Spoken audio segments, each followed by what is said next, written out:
in San Francisco in the Soma District, south of Market, to look for a food truck. Now, I hear these guys are doing a cross between Filipino and Latin American cuisine. You never know where they're gonna be, so you gotta check them out on their website. And I found them. This is Senor Sisig. This is pork sisig fries. I love the way the pork tastes. 2 chicken California burritos, please. Best burrito ever. I plan my entire day around it. Keep coming back because it's the best food in the city. With a dynamic pedigree dreamt up by high school buddies, owner Evan Cadera Pork sisig with steamed rice. and chef Gil Payumo. Or for Dave. Hey, Dave. Back in 2010, they started mixing Mexican with, get this, a sour pork Filipino dish called sisig. Originally, it's with the pork head, cheek, snout. We do a little cleaner version with a pork shoulder. And Gil stayed true to his grandfather's sisig recipe for the truck's signature dish. 2 pork sisig tacos. It's just so good. All right, man. Well, give me the lowdown. First, we're gonna start off with the pork shoulder, sliced up, 1/4 inch thin. We got some soy sauce over here, some sugar cane vinegar. It's a little bit different, a little bit stronger. Now we got that pineapple juice, just for that, sweetness. Incorporates in the meat. Got our minced garlic, some bay leaf, some white sugar, black pepper, and we got some salt. Mix it up a little bit, and we're just gonna cover it up. And how long we let this marinate for? So usually overnight. Charbroiled ahead of time at the commissary? Yeah. All right, now where we at? We're making our final marinade for our sisig. First, we're gonna take our soy sauce, lemon juice, red chili flakes, and some black pepper. Then we just whisk this together. And then we got our charbroiled pork right here. Now we're just gonna chop this up. It's fine dice. There we go. Now you're getting taco truck on me. So once you got that chopped up, we're gonna throw it in that marinade. Now that's gonna go to the flat top? That's gonna go flat top to reheat it once again before you get into our tacos. That soy sauce, and I can smell it. Is that a normal order? Yeah, for 2 tacos. Wow. Put the corn tortillas on the grill. Are we gonna take both of our warm tortillas, place them on our tray right here. Sisig goes on the tortillas. Now we go into the cold table to finish it off. Okay. Some diced onions on there, little jalapeno, iceberg lettuce and cabbage mixture. We got our cilantro cream sauce, and just a little bit more jalapenos. And just 2 limes. And that's all she wrote. All she wrote right there. So you really did mix the 2 cultures. Yeah. Wow. That pork has got so much flavor. Salty, spicy goodness. Yeah. I've had a lot of $4 tacos, not one with that much meat in it. That's packed with big flavor. Nice job. Right on. Nice job. 2 pork sisig tacos, spicy. Well, here I am in the southeast side of the Mission District to check out a joint that started in the 30s as an Italian restaurant in a garage. Well, fast forward to 2006, and now it's a funky little joint that's serving up some killer Southern comfort food. Oh, that's right. You gotta come kick it at the front porch. Table 7, Frito pie. I know the food in my city. And you say that This is the only game in town. For honest-to-goodness Southern food, thanks to friends and business partners Josie White and Kevin Klein. We were always talking about this neighborhood needs one more funky little joint. This place became available, and she gave me a call. And the 2 partners brought in comfort food cook and chef Matt Marcus Mac and cheese, table 7. to introduce down-home favorites to the city by the bay, like this Southern staple. Shrimp and grits in the window. My favorite thing on the menu. Okay, what are we gonna make first? First, we're gonna make grits for our shrimp and grits. We're gonna start with whole milk, water, Equal parts? and unsalted butter. And we're gonna just let this come to a boil. And then we're gonna add our stone ground grits, fresh ground black pepper, and plenty of kosher salt. Grits need a lot of salt. I agree with you. So we'll let these cook down. Yep. So our grits have cooked for 45 minutes. The last thing we want to add is sharp cheddar cheese.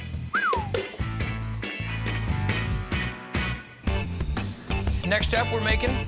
Creole seasoning. Start with kosher salt, black pepper, white pepper, cayenne pepper, paprika, dark chili powder. I like where this is going. We have coriander, cumin, And last is ground mustard. And we just whisk this all together. Okay. And that's it. Red-eye gravy. Okay, so let's get into it. We're gonna start with some canola oil. Rough chopped shallots. A lot of them. A lot of them. Garlic. And andouille sausage. Generous portion of our Creole spice that we just made. And we're just gonna cook this down a little bit. We want those spices to kind of toast. So from there, we're gonna add Worcestershire sauce. Tabasco. A lot of it. Well, it's called spicy shrimp and grits, so hence we do chicory coffee here. And chicken stock. Did you make yourself, of course? Oh, absolutely. We're gonna bring it to a boil, let it simmer for about 45 minutes. So now we're on to start our shrimp and grits. Generous ladle of the red-eye gravy that we just made. As if it's not spicy enough, we're gonna add a little bit of our Creole spice and a little bit of butter. And we're gonna add our wild Gulf shrimp. So we're just gonna finish poaching them right in the red-eye gravy here. Soak up all that great flavor. I'm dying to taste that sauce. So I say these guys are done. Plate her up. Flavor jets. All right, so we have our nice creamy, cheesy grits. We'll do our shrimp right on top. And the reduced red-eye gravy with all the sausage and Fixins. fixins, you Don't got put it. the fixins on there. And last, we have to add green onions. And there you go. Let's just get right into this right now. This isn't exactly how I know red-eye gravy to be where I'm from, but I will tell you, it is awesome. Got a little coffee kick. I mean, it's rich. Grits are cheesy. The andouille is spot on. Everything going on in this is outstanding. But really, the crescendo is those fresh shrimp. I mean, succulent. Have I ever used that word on Triple D? Oh my gosh. Killer dish. Cool. Outstanding. I like it. So I'm here on the southeast side of San Francisco in an area known as the Bayview District, here to check out a chef that's competed twice on Triple G. I was so impressed with how he competed, I have to check out his restaurant. This is Radio Africa and Kitchen. Sit right here, tuna table 4. This is one of a kind. Hi, guys. Vegetable alicha. Just a fantastic place that draws people in. It's like a message from Africa. Delivered by a native Ethiopian, Eskinder Asaged, who opened this place in 2012 to honor his roots. 29 years ago, we walked out of Ethiopia. On You foot. literally walked? Walked out of here, that's right. 3 weeks to Sudan, and then the United States. What's the food here at Radio Africa? My food is inspired by Red Sea and Mediterranean Sea countries in a Californian style. Hi, ladies. Here's your short rib. The food that you get is fancy, but it comes out in a very unassuming way. Chicken jambalaya on the window. The jambalaya is so absolutely wonderful. Very different than the southern jambalaya. So you're taking Louisiana and going right over to Ethiopia. That's right. All right, let's get going. We debone the chicken thighs. All right. And then we take also the chicken tenderloin. Okay. That's gonna be cooked separately. When you see chicken fingers, typically come from the chicken tenderloin. That's right. We're gonna marinate it. Get salt and pepper. We get fresh thyme, fresh oregano. All these come in the community garden. Really? Lemon juice, yeah. Pomegranate and a little bit of olive oil. I gotta be honest, Chef, I didn't see you move this fast in Guy's grocery games. No, I was paying attention to what other chefs were making. So we have this on top of the chicken thighs. Okay. And the tenderloin. And we marinate overnight or for a couple of hours. So how are we gonna cook the chicken thighs? Grill it lightly, like about 10 minutes each. Got it. Well, the next thing is we're gonna mix the Burberry mix. Burberry. Isn't that a nice shop that my wife shops at? Love it. Bird's eye chili. Granulated garlic, granulated onion, cinnamon. That cardamom. This is Ethiopian basil. Ethiopian basil. Yes. How is it different? When it's dry, it still keeps the flavors. And then black pepper and salt. We mix it up. That's the house Burberry mix. That's right. Now we're gonna put a little olive oil. Here's our chicken tenders. What would this dish be called in Ethiopia? Chicken wat, W-O-T. Next, we're gonna add the chicken thighs. Tomatoes, roast them, chop them. Okay. With a little bit of Burberry added to it. We put the whole thing in here. Now we add the mixture of basmati and brown wild rice. And then add a little sea salt, the kale, Swiss chard, the spinach. There you are. Please enjoy. You remember Troy Johnson? Was he a judge when you were cooking? Mm-hmm. Troy Johnson would say, do you think it's a good idea to put the Burberry on the chicken? Absolutely. It was a great idea. You're welcome, Troy. The depth of flavor, it's very inviting. It's not spicy. The greens are nice and vibrant. The chicken is tender. The veggies are dynamite. The Burberry, that little mix, oh, spot on. Here's your chicken jambalaya. It's the juiciest, most succulent chicken I've ever had.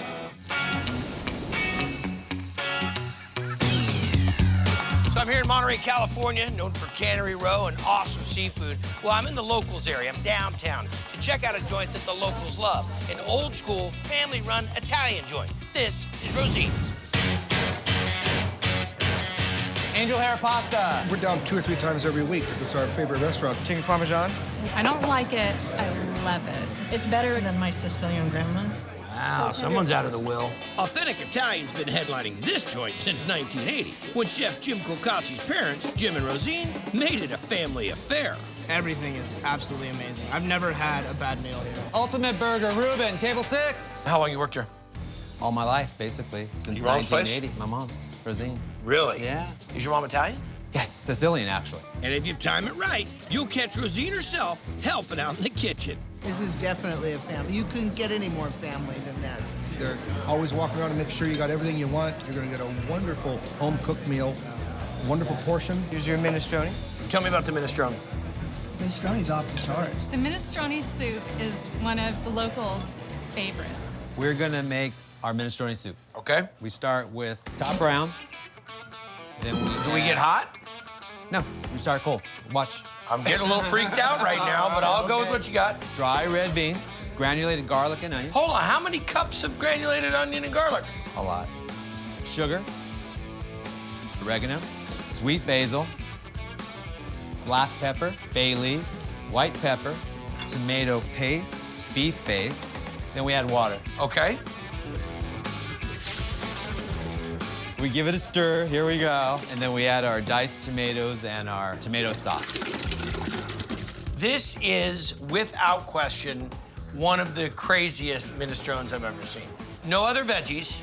No, this is the first part. This is the beginning. This is the beginning. Okay, don't rush the song. We're gonna let this cook for about 4 hours. 4 hours. Now we're ready to pull out all the beef. Okay.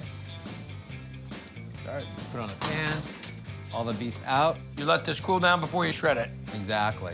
Next step will be we add celery, carrots, zucchini, onions, and cabbage. I like where this is going. Now, how much longer are you gonna let this cook? Till the vegetables are tender, about an hour. There we go. You take all this meat now, shred it, Shred it, yes. and throw it back in. All right, Jimmy, dish it up. A little pasta in. Okay. So I like the pasta's not floating in the pot thing, because that always drives me nuts. And then we top it off with Parmesan cheese. Start your meal.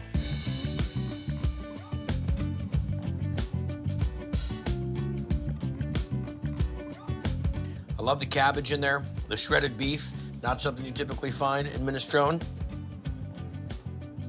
A nice, rich broth. I mean, the whole thing. Great. It's delicious. But I want to call the real boss in. Rosine, are you back there? Now, this is the authority. Got a lot to be proud of, girl. Very nice to meet you. Thank you, Guy. Very nice. And look at her. I mean, to the nines. The hair, the bling. We have a rule that there is no, you can't wear more bling than the host of the show. Oh, my gosh. Minestrone.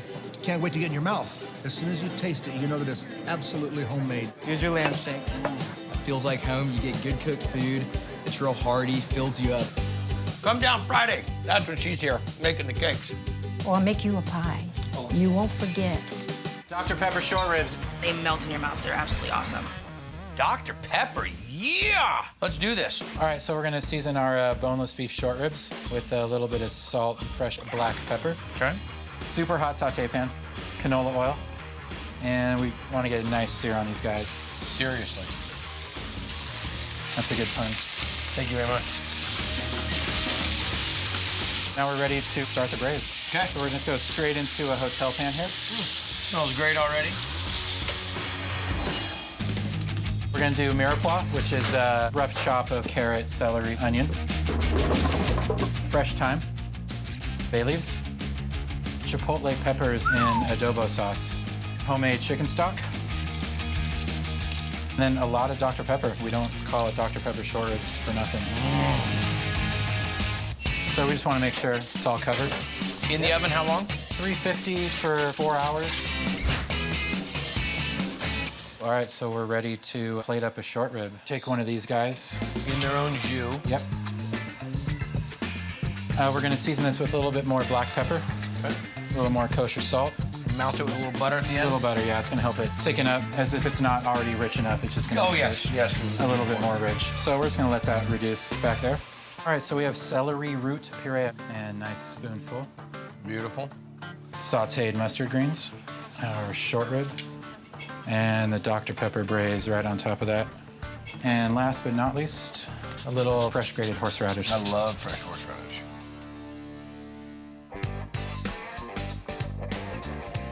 It's not very good, and you should probably put it all in the trunk of my car, and I'll get rid of it for you.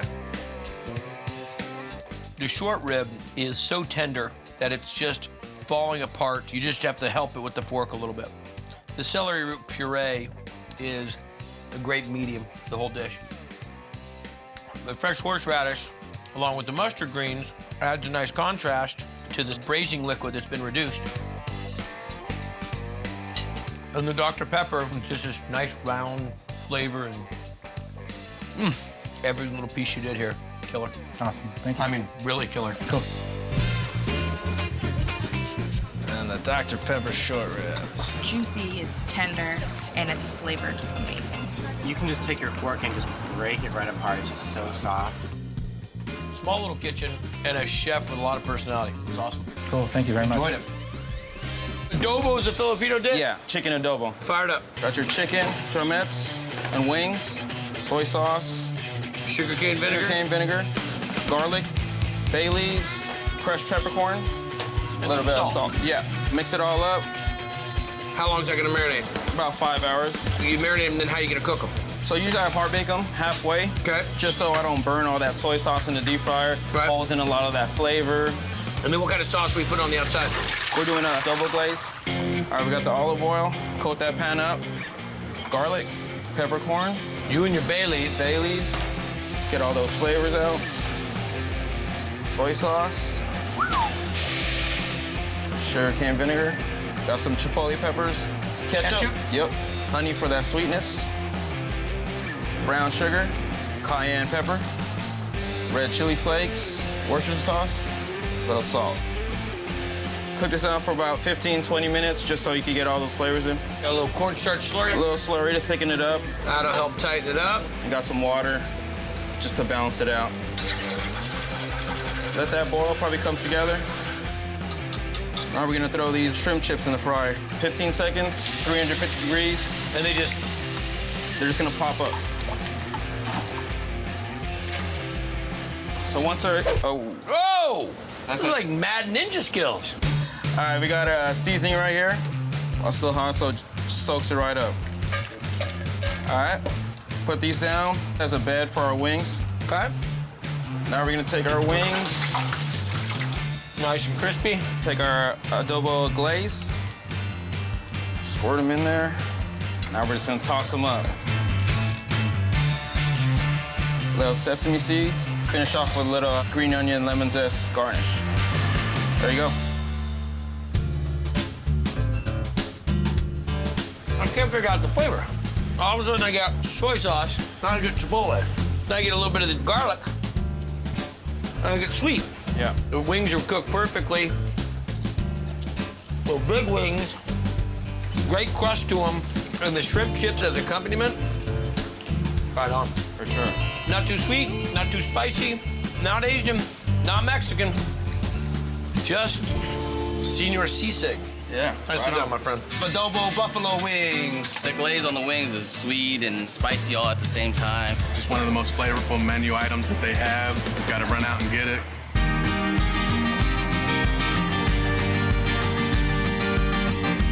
Good looking out. Right on. We take care of business. Right on. Sure. Watch out for these characters.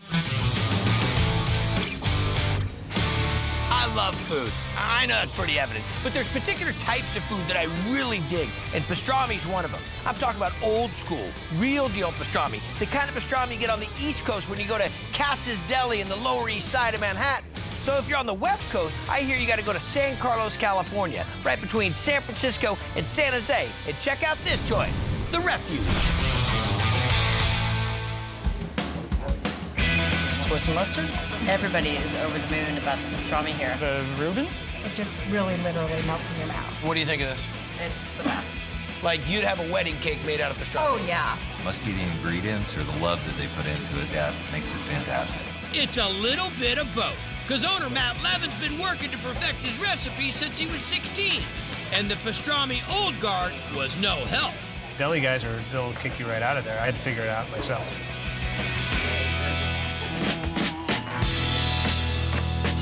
So he brought in his own heavy hitter, Chef Michael Broyle. Tell me he doesn't look just like a culinary assassin. To give old school pastrami a try on the West Coast. And they're piling it up high on this sandwich. Have the toasted slaw 19. The flavor's just amazing. You can't beat it. So what are we gonna make? We're gonna do the toasted 19, our pastrami sandwich. So it brines for a week, then it gets coriander and black pepper, and then it gets smoked with hickory. Okay, we're gonna throw it in the steamer now? Yes. Okay, first we're gonna get the drip pan because we're gonna use this for the lacquer that we're gonna make later. The water?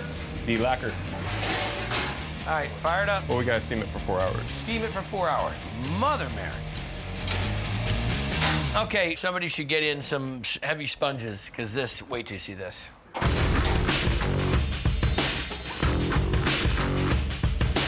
Don't have anywhere to put that, you can put that in my car. Look at that, just tender. Michael, that's outstanding. Whoa. You put the drippings in the pan, brown sugar, black pepper, And a cup of coriander. Correct. Then we reduce it. We're gonna reduce it more? Yes, by half, because it's making a lacquer. A liquor. Okay. Let's do this. Then we trim off all the fat. Look at that. What I do is I section it off, dip it in the lacquer, and then we slice it. For every sandwich? Every sandwich.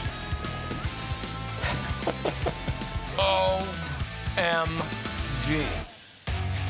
This is a different level of ridiculous. So now I'm toasting the bread on the flat top. Okay. Okay. Filled it. You got Russian dressing, coleslaw, Swiss, and then we put the meat on.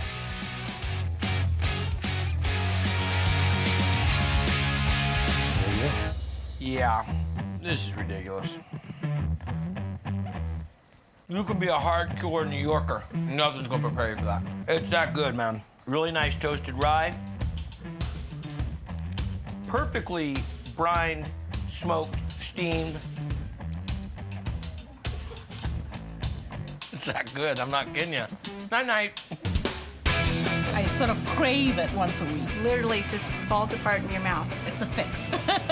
You know, everybody's got their hometown favorites. Here in our hometown of Santa Rosa, California, Hunter and I have been rolling to this place for years. Now, there's all kinds of great Mexican restaurants in this area, but for some reason, between the story, the people, and the great food, La Texanita has become one of our favorites.